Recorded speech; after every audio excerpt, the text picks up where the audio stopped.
Class 8 social সায়েন্সৰ আজি chapter 4 question answer কৰিম। বলক ভিডিঅ'টো আৰম্ভ কৰোঁ। চেনেলটো ছাবস্ক্ৰাইব কৰি লওক আৰু ভিডিঅ'টো লাইক কৰি দিয়ক। ইয়াত দিছে বসতি কেই ভাগত ভাগ কৰা হয়। বসতি প্ৰধানকৈ দুটা ভাগত ভাগ কৰা হয়, গ্ৰাম্য বসতি আৰু নগৰীয়া বসতি।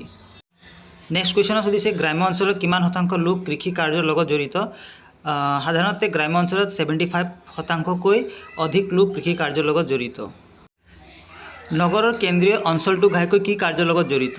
ইয়াৰ উত্তৰটো হৈছে নগৰৰ কেন্দ্ৰীয় অঞ্চলটো ঘাইকৈ ব্যৱসায় বাণিজ্য আৰু প্ৰশাসনিক কাৰ্যৰ লগত জড়িত। ইয়াক কেন্দ্ৰীয় ব্যৱসায় অঞ্চল বুলিও কোৱা হয়। উৎপত্তি কালৰ ভিত্তিত ভাৰতৰ নগৰসমূহ কেইটা শ্ৰেণীত ভাগ কৰা হৈছে। ইয়াৰ উত্তৰটো হৈছে উৎপত্তি কালৰ ভিত্তিত ভাৰতৰ নগৰসমূহ প্ৰধানকৈ তিনিটা শ্ৰেণীত ভাগ কৰা হৈছে, প্ৰাচীন নগৰ, মধ্যযুগৰ নগৰ আৰু আধুনিক নগৰ। লোকপিয়ল বিভাগে নিৰ্দিষ্ট কৰি দিয়া মতে ভাৰতৰ নগৰ এখনৰ প্ৰাৰম্ভিক জনসংখ্যা কিমান হ'ব লাগে। উত্তৰটো হৈছে লোকপিয়ল বিভাগৰ মতে ভাৰতৰ নগৰ এখনৰ প্ৰাৰম্ভিক জনসংখ্যা 5000 জন হ'ব লাগে। নেক্সট কুৱেশ্যনত সুধিছে অসমৰ একমাত্ৰ পৌৰ নিগম পৰিচালিত মহানগৰখনৰ নাম কি। ইয়াৰ সঠিক উত্তৰটো হৈছে গুৱাহাটী। তুমি খালি ডাইৰেক্ট গুৱাহাটী লিখি দিলেও হ'ব। শুদ্ধ অশুদ্ধ লিখা। কটো তোমাৰ হৈছে অশুদ্ধ, খ হৈছে তোমাৰ অশুদ্ধ, গ হৈছে তোমাৰ শুদ্ধ, ঘ হৈছে তোমাৰ শুদ্ধ, ঙ হৈছে তোমাৰ শুদ্ধ। এইকেইটা তুমি লিখি লোৱা। নেক্সট কুৱেশ্যনত আহিছোঁ গ্ৰাম্য অঞ্চলৰ বৃত্তি। গ্ৰাম্য অঞ্চলৰ মানুহৰ প্ৰধান বৃত্তি হৈছে কৃষি কাৰ্য। ইয়াৰ উপৰিও পশুপালন, মাছ ধৰা, কাঠ কটা, মৃৎশিল্প, কুমাৰ কাম, হস্তশিল্প আৰু সৰু সুৰা ব্যৱসায় আদি গ্ৰাম্য অঞ্চলৰ লোকৰ প্ৰধান বৃত্তি। নগৰীয়া বসতিৰ সা সুবিধা।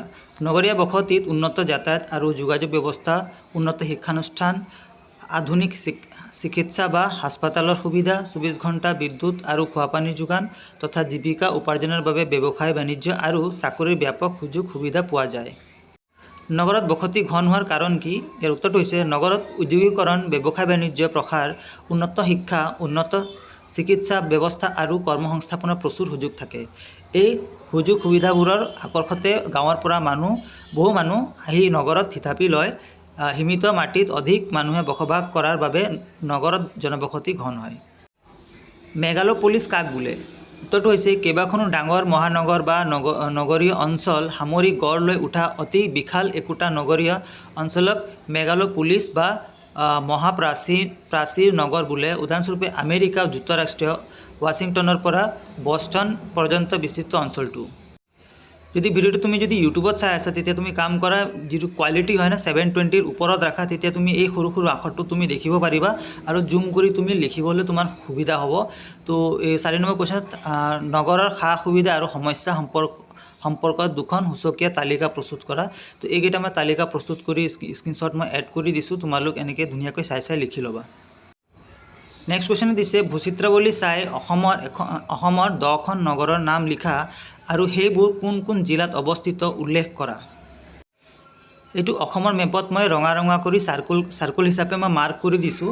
তুমি এইকেইটা যোনকেইটা ৰঙা দিয়া আছে সেইকেইটা লিখিলেই হ'ল আৰু মেপটো বাউণ্ডেৰী গোটেইখিনি লিখি ল'বা, চাৰিসীমা লিখি ল'বা, তাৰপিছত দিশ লিখি ল'বা, নদীটো বনাই ল'বা আৰু 10টা যিটো পইণ্ট দিয়া আছে এইকেইটা পইণ্ট লিখিলেই হ'ল। আৰু মানে এইকেইটাই বেছিভাগেই ডিষ্ট্ৰিক্টেই হয়, এইকেইটা তুমি চাই লিখি ল'বা। তো আজি ভিডিঅ' বাছ ইমানেই আছিলে। চেনেলটো ছাবস্ক্ৰাইব কৰি ল'ব। নেক্সট ভিডিঅ'ত লগ পাওঁ দিয়া।